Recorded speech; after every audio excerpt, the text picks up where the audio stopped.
It's time for the College of Bass with Kevin Van Dam and Steve Panaz.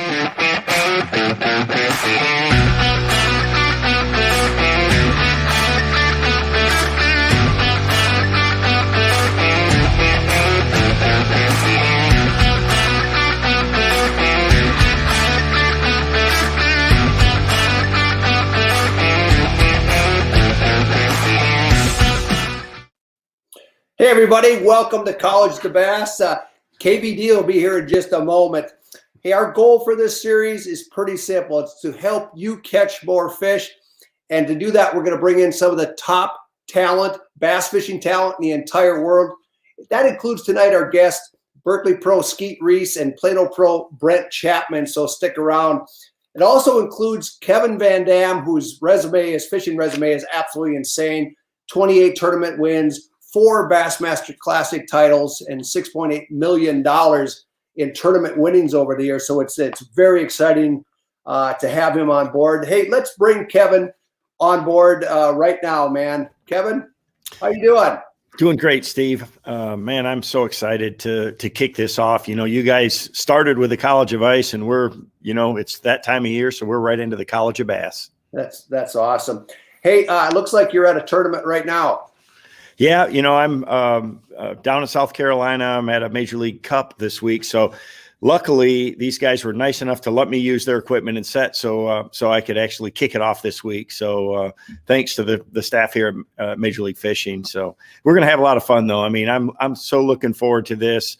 The one thing that I love to do is help people catch more fish. And that's what this series is going to be all about. I mean, we are going to dive deep into a lot of the favorite topics. This week, we're going to talk about pre-spawn bass fishing, but every week we want to do that. We want to make it interactive. We want to, have people ask questions. We're going to have a lot of great giveaways. We got a lot of great stuff going on, but it's going to be all about learning to catch more fish.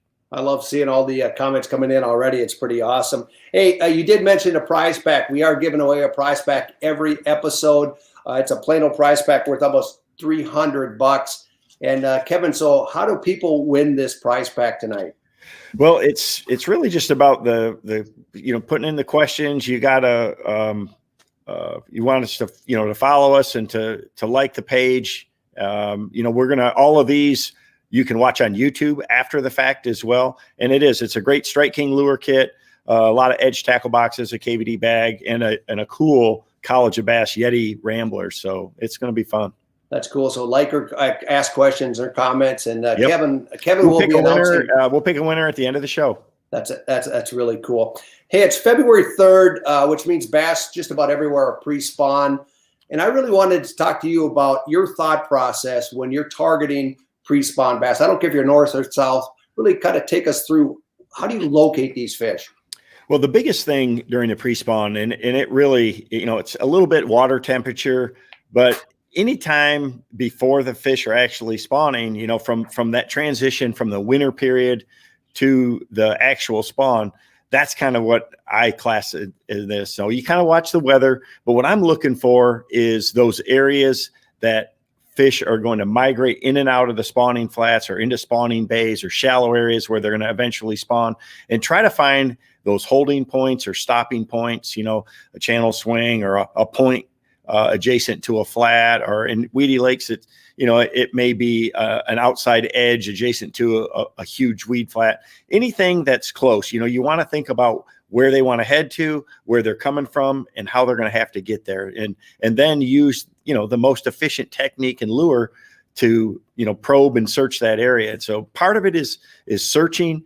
And then once you find them, there obviously you got a lot of different ways. So we're going to talk about techniques and that, but without a doubt, the most important thing always in bass fishing is finding the bass, and you've got to find them. You got to know what stage they're in. Following the seasonal patterns is rule number one in bass fishing. It's something that you got to be like a robot. You don't want to have a favorite bait or technique, things like that. You really want to look at the conditions and basically pick the best thing based on those conditions. So when you talk migration routes, and you've talked about these for years, do you see a difference in reservoirs versus natural lakes? And how do you define, or how do you find a migration route? Yeah, it is. I think in reservoirs, it's much easier because, the lakes, have defined, most reservoirs have, fairly defined creek channels, or even in some of the places like lowland reservoirs in Texas and that, they have ditches and drains, and they're going to use those to go in and out from the main lake or from where they wintered at. So it's easier to see that. Our mapping is so much better these days. I use the Humminbird Lake Master mapping, and it is just critical, and really gives you a great overview of an area. But the biggest thing is looking at the habitat types, the type of body of water. In natural lakes, it's a lot trickier. Structure is much subtler. Flats are in a lot of cases smaller, or Florida lakes is another place where it can be challenging, because that transition from the season can be just between cold fronts. 1 week they're spawning, and the next week they're back in pre-spawn mode, and the whole lake might be covered in grass. So it's a little more challenging in most places. I personally think that reservoirs are the easiest because they're so defined, and the mapping is so much better. I was in Florida last month, and they were fish on beds as early as the first week of January already, which sort of surprised me, given it wasn't even a full moon on things going on. But are there core areas that you target that maybe load up with more fish than others, or maybe have bigger fish on average?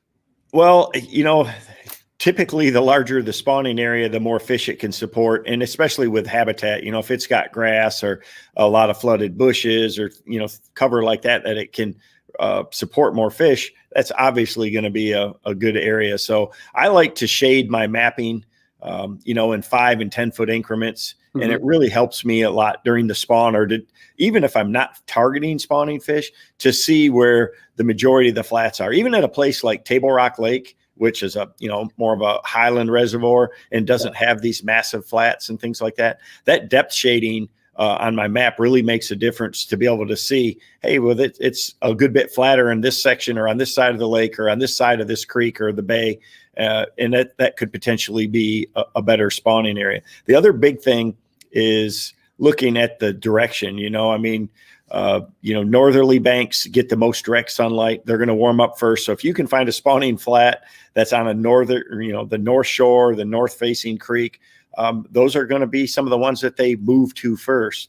And then anything along the way. So structure to me is not the grass, the wood, the rocks. Structure is a contour change or a depth change, a creek channel edge, things like that.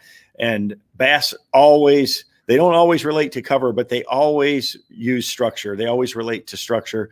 And that's how they're going to find their ways in and out, of these flats and into these spawning areas. So those are the big things that I'm looking for. Obviously, there's a lot of other tools we can use. One of the big ones now that you have a smartphone and you get on Google Earth, you can see places. In Florida, you might be able to see a backwater pond at Lake Okeechobee or someplace like that, or down in the Delta areas, down in Louisiana, and that, where you can see there's a protected place that might warm up a little quicker. Yeah. And you might even see the little channels, how they can go in and out of those areas. You talk about map shading. I found a spot using map shading 2 years ago, and I think it's produced maybe 200 bass for me over the last couple of summers. And it was a spot I would have never noticed without it. Hey, let's talk a little bit about lure choices for pre-spawn. I know you're a huge fan of jerk baits. Can you kind of take us through your jerk bait program and just kind of go into detail on it? Yeah, I've seen some questions with that. So really choosing the lure is all about the depth you're trying to cover, the cover that's there. And then really with a jerk bait, it's water clarity. So it is a clear water technique. If I've got a few feet of visibility, it'll work as long as there's bass in that depth zone that the jerk bait's going to run. But I prefer even clearer. So, a jerk bait is a legendary pre-spawn bait. And, a place like a Table Rock or a Bull Shoals or Dale Hollow, it's just unbelievable for that. The clearer the water, it's phenomenal. But it's the same in the Great Lakes. When we have real clear water, those bass will come a long, long ways to bite that action. It's that start and stop, that wounded bait fish, it just triggers their instincts. And it's just an awesome tool this time of year. Now, for me, it's a year-round lure, but especially in the pre-spawn, I have caught some giant bass with it. They just can't help it. So if somebody is really looking for tips on fishing, how do you select the bait? How do you select it? I mean, in terms of the build, the length, the action? maybe the color. Kind of take us through your thought processes on that. Well, I've developed a whole series of KVD Strike King jerk baits, and we've got them kind of designed based for the different scenarios, for different depths. Typically for pre-spawn, I like bigger baits. The 300 series and the 300 deep are going to really cover me from anywhere from 5 to 15 feet. The deep diver actually will run 10 plus feet deep on a retrieve, so it allows you to fish some of these deeper areas or off of some deeper points and things like that. And again, if they can see it, they'll come and get it. I've seen in our crystal clear water up north where you got 20, 30 foot of visibility that I can pull them out of 30 foot of water to bite a bait that's 10 feet down. You just got to understand that the colder the water, the longer that you got to leave it sit there, and the longer it's got to stay in the strike zone to get them to come for it. I mean, that is something that in those Missouri lakes and that it's just legendary. Guys are known for jerking a jerk bait up off a bluff point and letting it sit for 30 seconds and having a bass come and take it away from you. Well, I don't have that kind of patience. Can you do that? You have that kind of patience? No, I do not have that kind of patience. No, a 2 or 3 second pause is a long pause for me. With a jerk bait. But, again, based on the conditions, you really have to, you kind of think about that. And if you're going to fish it that slow, you want to fish it near a target, by a standing timber or a bluff point or a boat dock, a deep boat dock or a bridge piling or something like that. And if I know it's in the strike zone, I have a lot more patience. But if I'm just trying to cover a flat or a scattered weed line or something like that, I can't let it sit that long. But the big thing is I want to pick a bait that's going to run over the bass's line of sight. You don't want it to run too deep. You want them to be looking up at it. So, if I'm fishing 7-8 foot of water, that 300 series is perfect. And I'll just adjust my line size to help that running depth. Light line obviously makes them run real deep, but there's certain scenarios, like especially in Florida and that where you're fishing shallower lakes, that I may use heavy line to make the bait just run shallower to keep it above that fish's line of sight. That's a key with a jerk bait. So are you throwing fluoro, mono, braid? What are you throwing on your? I throw straight fluoro, but again, the size varies. If you want it to get super deep, I'll go to 10 or 12 pound tests. I use 10 and 12 a lot. Don't really like to go less than that. I really want that bait to jump when I snap it, and fluoro has less stretch than say mono does. Yep. And it's just, you want it to be invisible too, and that they just can't see the fluoro. And braid has drag. I know some guys like that, but my system is designed around the rod action, the less stretch that the fluorocarbon has, and those baits being able to make a really long cast and still getting that good action out of them. But again, a lot of times I'm fishing it on 14 or 17 pound fluorocarbon or even 20 in places in Florida, just to keep that bait riding above the grass or above the fish's line of sight. And plus, if you got big fish potential there, it'd be awesome. Absolutely. So on cadence, do you work the bait differently when you're fishing smallmouth versus largemouth? Yeah, smallmouth, it's definitely, they like a more aggressive retrieve, even in the pre-spawn when it's cold. It's amazing to me how much more aggressive and active bass are in really cold water than I used to believe. I thought that water temperature was the most critical factor, but it really is not. So I work it faster than probably most people would, even in early pre-spawn when the water temperature's even in the mid 40s. I'm not doing those long pauses and that, but the cadence is just erratic. For me, I'd never have a set. It's not like it's a jerk pause. I just try to mix it up, snap it a couple of times, then 3, then 2, then 1. The most important thing with a jerk bait is always start and finish with slack in your line. You want to pop that rod and point it right back at it. You start with slack and finish with slack, and that makes that bait really have that great side to side action. And then from there, I'll experiment with longer jerks or shorter twitches. And just when I get a bite, I want to just duplicate that. Most important thing you can do as a bass fisherman is just pay really close attention to everything that's happening when you do get a bite, and then duplicate it. Each time you get one, you'll get a few more clues onto what they want and how they're eating it. And if they're not eating it the way, totally great, then, I'm going to probably change something a little bit at least. That slack line idea, I always like to hear that hiss. Yeah, you want to hear that line popping on the surface. Pow, I like to yeah, especially for smallmouth, I'm really, really snapping it hard, even in the pre-spawn. Hey, Brent Chapman will be on in just a second. I got one other question. In terms of rod length and rod action, when you're throwing jerk baits, typically, what is your program in terms of that? I'm a little taller, so I like a little bit longer rod. I actually designed 2 in my new Lew's KVD series just for jerk baits. I've got a 6.8 and a 6.10. It's both are medium heavy action. You want a rod that's stiff enough to make that bait jump at on a really long cast, 40 yards out. The gear ratio I throw is a 7.5-to-1, but it's really not important because I'm never moving that bait with the reel. I'm always working it with slack. I'm just using the reel to pick up a little bit of slack line. I prefer a 7.5-to-1. Some guys like a high speed, so you barely have to turn the handle. So you match the rod with that fluorocarbon and when that retrieve, and it really makes that bait work and really be erratic, even again, way out there on a really long cast. That's what I want it to do. Is I want it to respond, even if, again, that KVD 300 series deep diving jerk bait casts like a rocket. I can throw it out there, 50 yards on a windy day. And I want that bait to respond even with that much distance between it, and you're going to have to absorb a little of the stretch in that line. Yeah. Hey, we got to bring in Garmin Pro Brent Chapman. Brent's been an Angler of the Year on the Bassmaster Trail in the past. He's had 4 tournament wins and 41 top 10 finishes. And Kevin, you probably appreciate him more than anybody because you're competing against him every week. He's a great angler, isn't he? Yeah. So, with this first event, and we were down here, I knew that Brent's one of my teammates at Plano, and he's a very good fisherman, very versatile. He grew up in Kansas. He grew up and fished a lot of those lakes in that central part of the country is where he cut his teeth. Now, obviously, he's fished all over the country, fishing on tour for so many years, but he's a real good fisherman. He's a power fisherman like me. He really likes to do that. You don't see him with a spinning rod in his hand very often. And, he's going to tell you the same thing as we love the pre-spawn because it's the time of the year where you're going to catch those really big fish and you can find a group of them. And we all have our favorite techniques and he definitely has his. Well, the last time I fished with him, he whooped me with a fairy wand on crappie. So he's capable as well. Hey, let's bring Brent Chapman on. Hi, guys. Brent, how are you doing, man?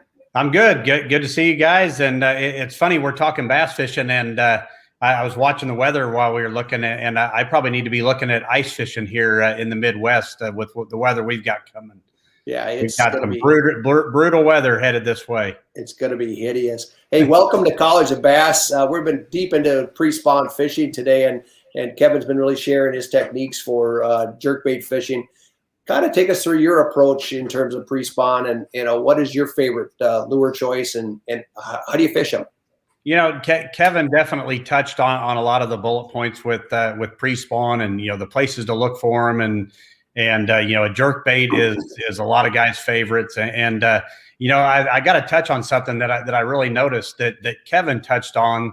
Kevin, we all know Kevin as being a fast fisherman, even in the early spring like this. And I grew up fishing in the Midwest on the Ozark Lakes and all that. And Kevin touched on how a lot of times we'll let a jerkbait sit for 20, 30, 40. I even caught a bass one time where I was literally watching my watch where you would let it suspend for 60 seconds before they bite it sometimes. And it's crazy. But Kevin touched on the smallmouth, how they're a lot more active when it's cold. And I've never got to experience the natural lakes like they have up north in Michigan and all that in pre-spawn. Every time we ever fish north, it's late spawn, summertime or fall fishing. But and that's one area that I'd like to try to do sometime is do that early pre-spawn fishing up on the natural lakes. But, for me, just like Kevin touched on, is I'm a power fisherman. I love to fish the bait casters. I don't love spinning rods as much. I like the heavier line stuff. I like to fish fast. And, I love jerk baiting as well. But another one that I love and a lot of that I give credit to Kevin, what you learned from him over the years. And that's shallow cranking, square bills. The square bills the last, probably 10 years or so have really come on strong. And, there's not a tournament we go to or even a practice where I don't have some form of several different square bills tied on. Yeah, you're spot on there. I mean, you have to look at the water clarity and that's where I'm a big crankbait guy for pre-spawn too. And they're so good because you can pick the crankbait to cover whatever depth zone that you think the fish are in or whatever the cover is. And like you say, so often when they first come up, they're in that square bill zone. So, we're all fans of it. We all like to use them in that. But what is one of the main tricks that you like to do during this pre-spawn period when you're trying to find bass with it? I mean, with boat positioning and that, I know you want to be as efficient as possible. So, and they're good in a lot of different types of cover. Yeah, you definitely touched on that earlier about mapping, and my Garmin's have great mapping. I know yours do too. And the big thing with a square bill is the versatility of it and the speed that you can fish and cover water. I mean, you can be on a more of a flat bank, and you just keep the boat out a little bit farther, in the depth range. But that bait's going to cover that depth range from a foot deep out to 4, 5, 6 foot deep, depending on where you're fishing. But then as you get to those steeper 45-degree banks and stuff, you just get your boat a little bit closer to the shore. But as long as that bait's typically contacting the bottom, it's just a great way to go down the bank just like you do, trolling motor on high, really covering a lot of water. And I think that's one of the biggest things is covering water. And then when you do find a fish or two, you always save a waypoint, because typically you can go back to those places and catch some more fish on those square bills, or even the square bills will show them, and then you can catch them on other baits as well. What are you throwing those on in terms of the line, pound test? Are you going fluoro, or what are you throwing them with? Yeah, I'm a fluorocarbon line guy when it comes to square bills. I'm a gamma fluorocarbon guy. I've been fishing with them for many, many years.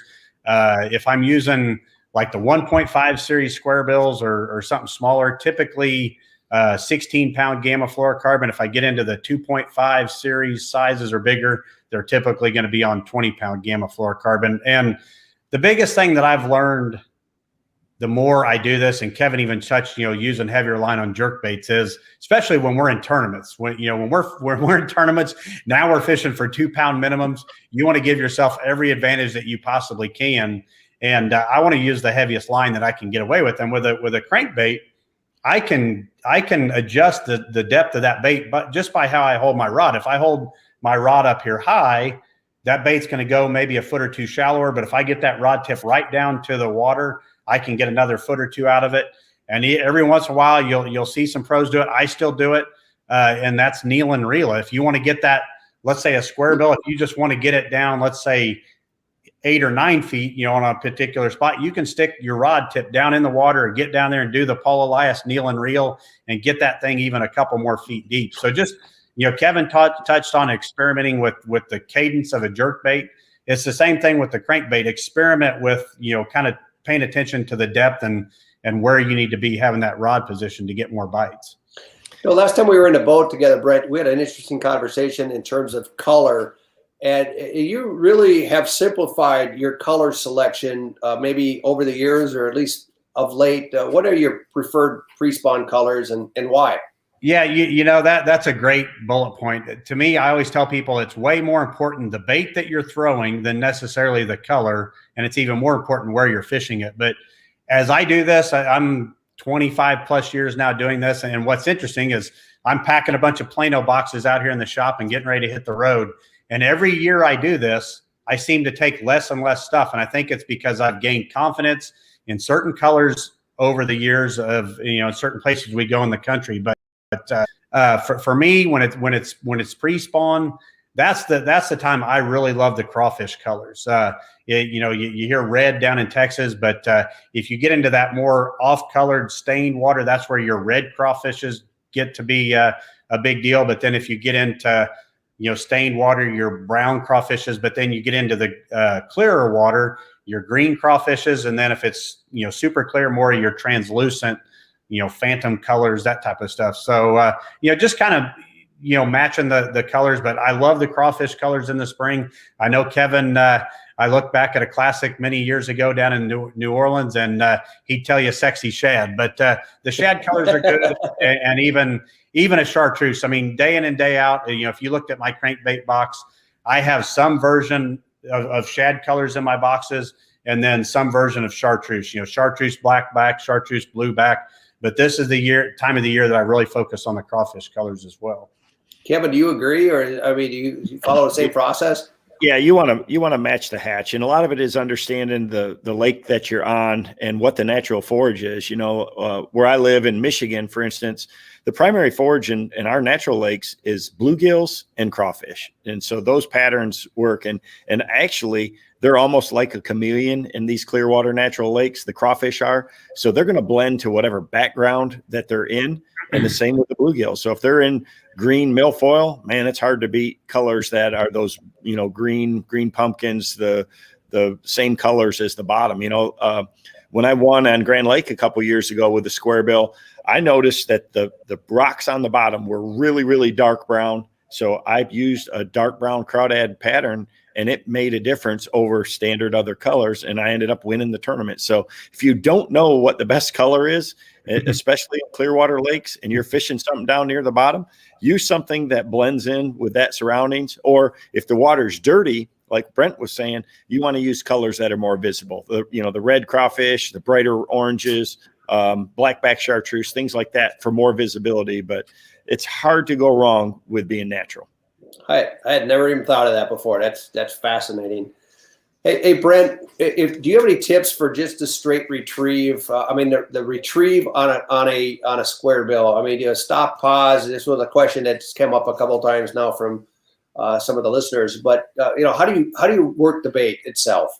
Kevin touched on that with jerk baits, and a lot of it is experimenting and letting the fish tell you. And it's something that day in and day out it changes. The biggest thing I can tell you with a square bill is you always want to be trying to hit the bottom, hit the cover, bounce it off of that, and it's deflecting and doing something erratic. So a lot of times, if you're more on a bottom that doesn't have a lot of structure, just smaller rocks, that's where you'll see Kevin a lot, and I do it a lot, is where you're popping your rod tip, and what you're doing is you're making that bait be erratic, and that is very, very critical when in a retrieve. And something that I have to remind myself too, and a tournament that it wasn't a pre-spawn that kind of reminds me was our heavy hitters event down in Florida this past year. Guys caught fish there, and they were burning their baits super, super fast. So, I've even seen that in the springtime where if a cold front comes through, the fish kind of shut off. Guys that are catching maybe on a lipless crankbait or even a square bill, is that sometimes you think that you have to slow down, but sometimes you actually have to speed up to get those fish to react. So every day is different, and you've just got to experiment and kind of see what the fish want, that particular day. But a steady retrieve on a square bill, you typically can't go wrong as long as you're bumping it off the cover or bouncing it off the bottom. So what retriever ratio are you typically using? I'm a Cast King rods and reel guy. I use their Bassinator Elites, and they're an 8-4-1, so they're a pretty fast reel. Yeah. So I've learned, early in my career, I was all about using slower gear ratio reels, but my buddy Aaron Martins, him and I spend a lot of time together, and he uses super high speed reels on everything. And the more, I think it's just more time on the water, more what you get comfortable with. And I've grown comfortable with that higher speed reel. And I learned a valuable lesson about using high speed reels last year. And I hate to admit to my mistakes, but I think that's what people can learn. Is last year I caught a lot of fish on a bladed jig, and I was throwing a bladed jig on a 6-4-1, something where I could really work that bait slower and really get a lot of feel out of it. And I actually lost 2 valuable fish last year at the Lake Fork event. One of them, a fish came up behind me. I just caught a 5-pounder, threw the bladed jig back out there, and another fish hits it and darn near jerked the rod out of my hand. It slipped out of my hand. I catch back up with it, and that slower gear ratio reel, I could not catch up with the fish, and it literally just kept coming to me. I finally catch up with it, and it just spit the bait out. And then in the finals, I had it happen again. And at that point, I said, I've got to train myself to fish this bait on a higher speed reel. So now I throw it on 8-4-1, and it's kind of the same thing with the square bills or whatever you're fishing. I think it's important if you can get away with fishing a higher speed reel. I think you're going to have a lot more success, just like I said, with landing fish, or if you're trying to get a bait to act a little more getting a bait to react a little more erratically, you can do it with a high speed reel. Wow. And in terms of rod actions and length, what are you running for typically when you're running your? I'm like I said, I'm a Cast King rod guy as well. I use their Pro Series. the Speed Demon Pro Series. They've got a 7-foot lipless cranking rod that I love for the bigger square bills, the 2.5s, that kind of, and then the 1.5s I'll throw on what they call their crankbait rod. It's a 7-foot. And then they've also got a 6/8 square bill rod. So if I'm in tighter quarters, maybe around docks or laydowns, I'll throw that, 6/8, just a little bit shorter rod for the tighter places as well. Wow, great information. Kevin, any more you want to add or with Brent? We all have our preferences, and I'm pretty much the same way. I mean, I like composite rods for cranking for sure. That's one thing that's really helped me. I think the fish eat the bait a little bit better, and I've got a whole series, of rods that I have learned, that really make a big difference for me with when you get the bite to be able to land the fish. It's all about the right rod combination. But just like Brent said, if you really need to make good, accurate casts, and it's important if you got tight cover, like boat docks or laydowns, and that shorter rod is much better for accuracy. And, a longer rod is a lot better for power. So if you're fishing big grass flats, like down there in Florida, you can use a bigger, longer rod, but in tight, you want that shorter rod. That's awesome. Hey, Brent, thanks so much for joining us on College of Ice, man. You've been on the first episode ever. Hey, Thanks, absolutely. I enjoyed it. And, I told you earlier, I think this is going to be the future of how we get to interact with the fans and educate them. And I know this is the first one, but hopefully it won't be the last. I'm looking forward to doing more. Awesome. Well, thanks wonderful. again. Hey, thanks again. Have a great night. Absolutely. And one last thing, go Chiefs. You had to do it. See you guys. Bye. It'll be a good game this weekend for sure. Coming up, Super Bowl coming up, and that. But are you rooting for one team or the other? Kansas City guy. Who are you rooting for? I have some friends that really like the Chiefs, and they're a really good team. I think they're going to be hard to beat, but I'm a Tom Brady guy. I'm not a Patriots fan, but I'm a longtime Tom Brady fan. He grew up in Michigan. I got to meet him at the ESPYs back in 2001 when I won an ESPY. I got to spend time with him and his family, and I've been a fan ever since. He is down to earth, super good guy, and obviously look at his record. He's the greatest of all time, and so I'm rooting for him. He's a little older like myself. We all want to win again, so he's very inspiring. It'll be a fun game. Hey, our next guest is one of the top 5 tournament money winners of all time, with more than $3.4 million.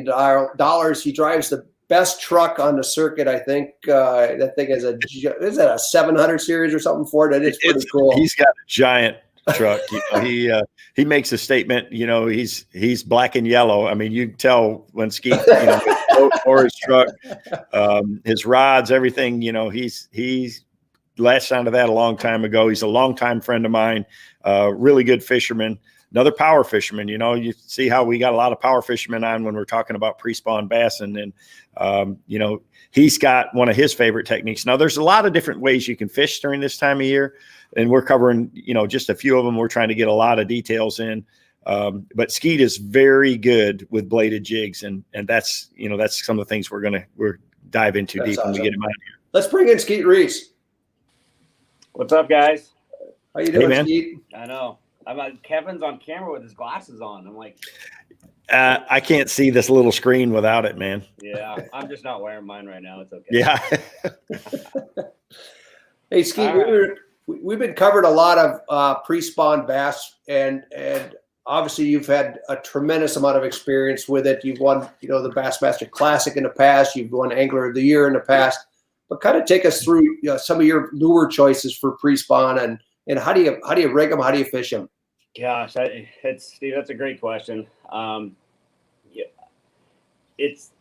know it sounds simple, but then when you ask me a question, my head goes boom, because as we travel around the country, we come across so many different situations around so many different fisheries around the country, north, south, east, west, and there is no one set rule that works for the entire country. But as a whole, I start thinking about 2 types of lakes that we're going to fish. You're going to fish man-made or even natural lakes that has a lot of hardscape, a lot of hard cover. And then you get into some lakes that have actually grass in them. So if I'm looking for a pre-spawn fish, If there's grass present in a lake, a pre-emergent grass that you can find, those fish will definitely be there. If you don't have the grass, then I'm looking for hard cover. Rock, I think, is the number one key thing that you want to look for in any type of body of water, unless it's got grass. And if you can find a pea gravel and some milfoil hydrilla mixture, then that's going to be great for the grass lake. So the techniques kind of change a little bit depending on where I'm going. But the two that I look at now, and I've probably won, I know a lot of people think, oh, I'm a swim bait guy, power fisherman, which, I've been fortunate to do well with that. But I probably won more money in my career with a flipping stick or casting a jig than I have done anything. And so I look at a pre-spawn bite that a jig is, I don't know if there's anything that's caught more big fish across the country year in, year out in pre-spawn than a jig. You hear so many of those teens being caught on jigs. It's a deadly way of catching them. Obviously, the bladed jig has come on popular the last few years. And, the one thing that I always, and this, I learned this a long time ago, and I'm still believing this, that in pre-spawn, the two things I'm looking for is either, you're trying to imitate is crawfish and bluegill. Those are the two things that always seem to be present in wherever we're going to find pre-spawn fish. Obviously, you get into herring lakes. Herring lakes are a little bit different, where the herring will run back up in the creeks in super shallow water, and 40-degree weather and 40-degree water temperature. In fact, bass will be schooling on them. So take herring lakes out of the picture because they don't make sense to me sometimes. Yeah. So we're going to go back to traditional. And if I'm looking at pre-spawn, I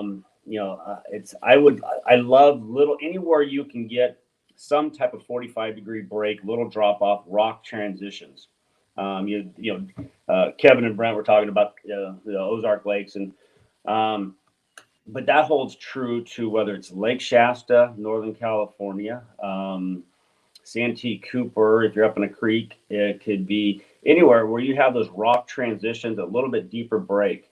The colder the water is, and the more vertical, I believe those fish want to have that rock. I don't know if I don't know if they snuggle up next to it just for warmth or whatever it is. But I still believe that it's crawfish and bluegill that I'm trying to imitate to catch more fish consistently throughout the country. And I learned this from one of my fishing game buddies maybe 30 years ago. He was a biologist back, and I'm holding his word that this is the truth of it, that female fish, female largemouth, and I happen to think that spots and smallmouth are the same way, tend to want to eat more crawfish in a pre-spawn because the calcium in the crawfish shells helps build the eggs. I guess it helps. I don't know if it's not fertilized. I mean, obviously it doesn't do that, but the calcium in the crawfish helps mature the egg, makes the egg stronger. I don't know the exact word for it, but I know that when I learned that, I was like, so that does make sense. I mean, that's why you see and hear about so many big female fish getting caught in pre-spawn on jigs. They don't want to chase all the time. So a crawdad, they can just lay there. A crawdad crawls out of the rock, suck it up, Scooby snack. So Skeet, you're obviously using a craw type trailer on the jig. Which is your preferred trailer? So my new favorite trailer is hands down, it's the Berkley Maxcent chunk. There's a lot of good trailers out there, a lot of action. The colder the water is, the less action I actually want out of a bait. So the old chunk style, and that's where the Maxcent chunk, it's just kind of it doesn't do a lot, but the scent in itself is something that, when you look at it and you see the science of it, you watch how it disperses scent in the water, there's nothing like it. So when the bite is tough and you got one that's just down there nosing on your jig, looking at it, and he's going, yeah, I'll eat that. So I'm a firm believer that Maxcent helps in that situation. My jig color selection is pretty simple. It's brown, it's black and brown, black and purple, and black and blue, and that's pretty much my jig combination. Now, no green pumpkin. What's that? No green pumpkin? Now, I'm usually a brown, brown or black and brown is my go-to. Not black and yellow? Come on, no black and yellow? So, and the line situation varies on the size of the jig you're trying to fish. If I'm going to fish a little light wire jig and make long cast, I'll fish it down as low as 12-pound test. But if I'm going to throw a flipping style jig that's got a 5/0 hook in it, and 12-pound test isn't the right line to be able to get a good hook set with a jig like that. So that's where you're going to, I'll step up into 20-pound test. And if I'm flipping, I'm going to flip that same jig and pitch in the cover on 25-pound trilene fluorocarbon. That's my go-to flipping line. And then 12, 15, and 20 for casting my jigs. Now, switching over a little bit and getting back to talking about bladed jigs, if you got pre-emergent grass, for years, and Kevin's probably won more money on a lipless crankbait than most of the world, and lipless crankbaits are dynamite, and that's another it's another tool in the queue that we have to have in these situations where you have pre-emergent grass. But the bladed jig in the last 10 years has come on, and really the last 5-6 years, like it's taken the nation by storm, and realize how effective a bladed jig is in pre-emergent grass. We always create that reaction strike throwing a lipless crankbait and trying to snap it out of the grass. And fish that are lethargic, you create a reaction strike, they're going to grab it. When you do the same thing with that bladed jig, and it actually comes through grass super efficient. So learning that a bladed jig is a great imitation for a bluegill, a crappie. It can be crawfish. It could be it's a dark pattern traditionally that I'm going to fish in the pre-spawn. Green pumpkin is probably my number one. I'm going to have a green pumpkin with some orange, some green pumpkin with some chartreuse. I'm going to go black and blue, and those are like my core colors that I start with and going to run with. Now I can mix up the combination with my trailers, and I designed a bait for Berkeley. It's called the Deal, and it is it's the deal. I designed it. There you go. There's a great picture of it. I designed that bait specifically to be a bladed jig trailer, and it's a vertical tail that has a unique swimming action, more of a natural swimming action than anything else. And there's some good trailers out there, but that one I designed strictly for a bladed jig trailer. Are those the same legs as the Pit Boss, just turned? Similar, yeah. They're tweaked a little bit, but that's where I got that from. Is the Pit Boss has been such an amazing, successful bait and fish catching bait. So why not take some of the technology from that, incorporate it into this? And the deal there is, it works great by itself. You can put on a jig head, a weedless hook, but originally it's for a bladed jig trailer. But if if I'm going to go fish a bladed jig and pre-spawn, I'm going to be back up in a creek or the inside corners of a flat where there's going to be some pre-emergent bass or pre-emergent grass that the fish are staging into.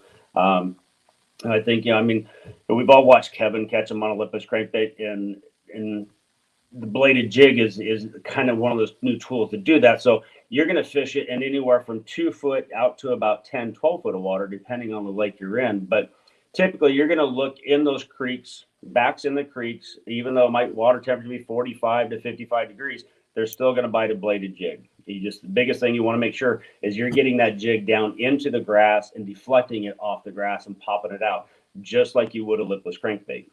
So I'm going to fish that typically on a 7 foot medium action graphite rod. Some guys like glass, whatever. I like graphite on a bladed jig because I like that feeling, that quiver of the rod tip. And line diameter determined. So if I'm going to fish real thick milfoil, and I actually like to fish a bladed jig on braid. So 30 pounds spider wire, Berkeley braid. And that way you actually can snap it and pop it and clear it out of that grass real efficiently. The biggest thing you've got to make sure is that you do have a lighter action rod for that, so you don't pop the hook out of a fish or straighten the hook out. So I don't know what's going on. But go back to looking, Steve, one question. Lighter line to get it down deeper. Yeah. Just like they're talking about with crankbaits and jerkbaits. I've got a question for both. Actually, Kevin, I'd like to ask you this. Has the bladed jig replaced spinner baits?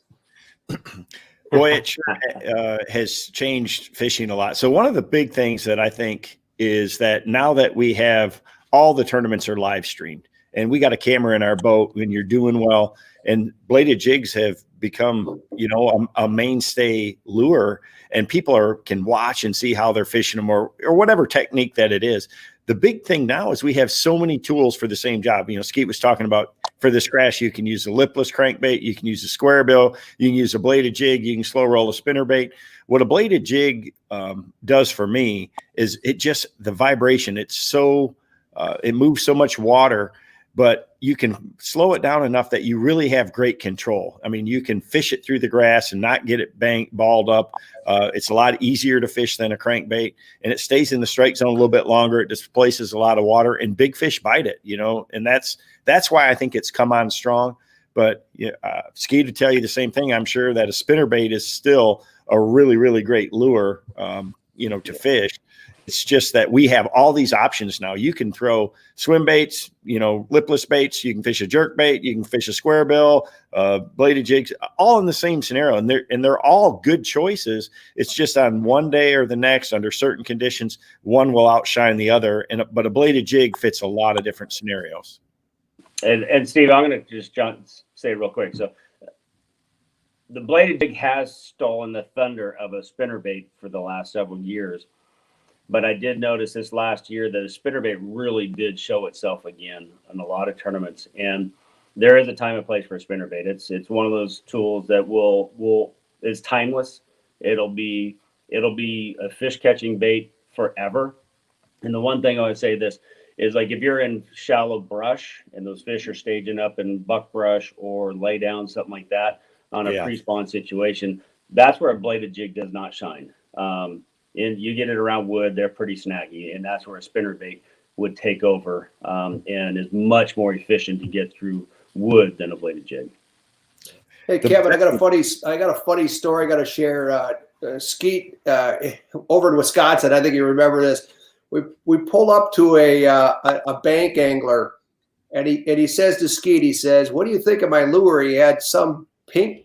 It was a pink worm. It was like this long with spinners sticking all over it. And he said to Skeet, he said, "What do you think of my bait?" And Skeet says, "That's the ugliest thing I've ever seen in my life." And Skeet, what happened after that? He caught a 4-pounder, right?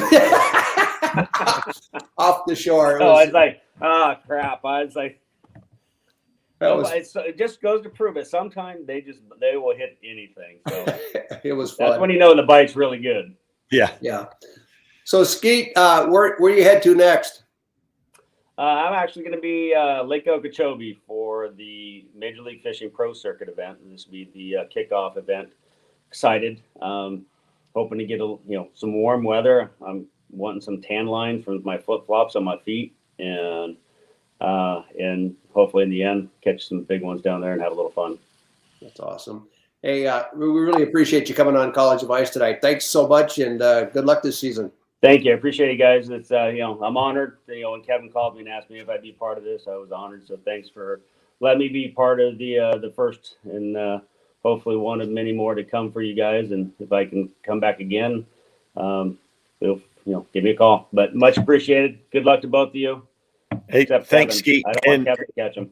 Yeah, hey, Steve, you said College of Ice again. He's so used to saying College of Ice. I said we don't. It's pre-spawn, but we don't want any ice or that. It's been cold all week down here in South Carolina, and that's a challenging thing. This time of the year, the weather is everything. Watching that weather. The one thing I'll tell you about every professional bass fisherman, they are fanatics about the weather.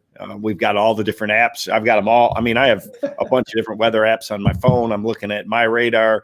We're trying to predict the future.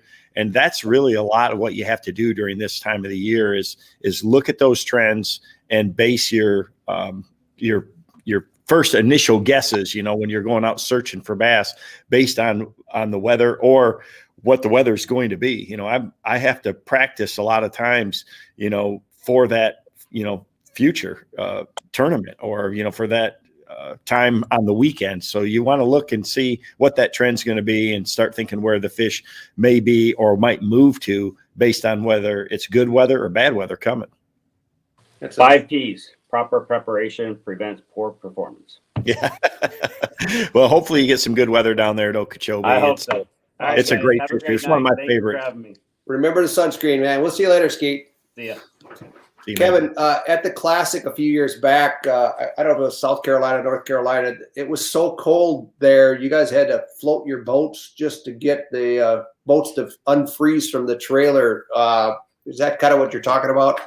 Yeah, I mean, the biggest thing, if you're in a cold area, like, you and I both live in the north, and the cold doesn't affect the northern fish as much because they're more used to it.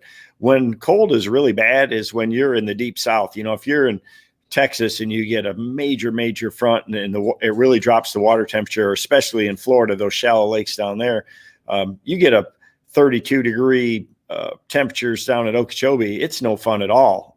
It really affects those fish. Where in Michigan or even in Missouri or Tennessee, it just doesn't, it doesn't affect those fish, especially deeper fish. The water temperature doesn't change 10, 15, 20 feet down, but in shallow areas it is. And those big, strong winds can really move a lot of, colder water into areas and things like that to where it can be a real problem and change those fisheries. So it's just important to really watch those weather trends.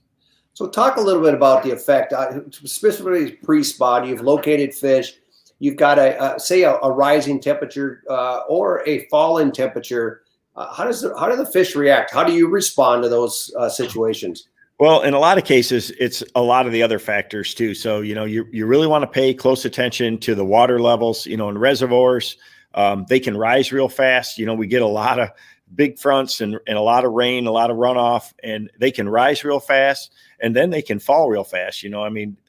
Seems these days that a lot of the companies that manage these lakes just really like to jack with the water, both up and down. And if you get water that's coming up fast and especially it's warming, those fish will run to the bank. As soon as that cover gets flooded, they're in it, especially right as they're getting ready to spawn or right before they get to spawn. There can be no water in the bushes and the next day there's 2 foot of water in the bushes and the bass are already there. So, and the exact opposite's true if it starts to fall. I've learned that the hard way in the past, that even if the water is real high, those fish will leave with the water slightly falling. Early in my career, I fished a tournament at Sam Rayburn. The lake was 12 feet high. It was so far back into the woods that I had to take my boat back in there, and I was catching fish in 52-degree water back in the woods that were staging to spawn. It was in March, and I caught a huge bag. I caught a 31-pound bag the first day of the tournament. Wow. And the next day, the water dropped about 4 inches. They started to pull it down. And those fish vacated the woods. They were all gone. And there were still tons of water in there, and the temperature hadn't changed, but that water fluctuation made a move. So there's no exact rule every time, but in general, as the water rises and as it warms, they're going to come up, and as it cools and falls, they're going to move out. The key is looking for those places along that staging. Where's the next stopping point? Is there grass? Is there an edge, outside of the shoreline edge that you're fishing? They'll move to the first drop or the first break or the inside weed line or whatever is the next, piece of structure or cover line available to them. So Kevin, your success rate clearly shows that you do something, you're doing something different than everybody else. Is it being able to kind of figure out those situations, like when they vacated the wood? What was your response to that? Well, I was dumbfounded when that happened back then, and I just didn't. I'd never, coming from Michigan, I was the beginning of my career. I didn't know what to do at then, and I didn't really make the right choice. But over the years now, the more experience that you have, the more times you see similar things. And I know, though, that you just don't, there's no automatics. There's no book to follow every single time. I've been doing this for 30 years competitively. I've been competing in tournaments, at the pro level, and I still learn every single time out. I'm amazed at how much I'm still learning and how different things are and how technology keeps coming and changing. And you have to embrace that and keep an open mind. The best fishermen that I've ever been around, the most, early in my career, you guys like Danny Brower and Larry Nixon and Rick Clunn, they're super intuitive. They are very aware of their surroundings, and they notice those little subtle changes. You know, the difference between the sun being out and the sun going behind the clouds, or you know, a slight change in water clarity from one creek to the next. You know, just little things make all the difference in the world. You have to be aware of those, and that's something that's hard to learn. You just have to force yourself to really think.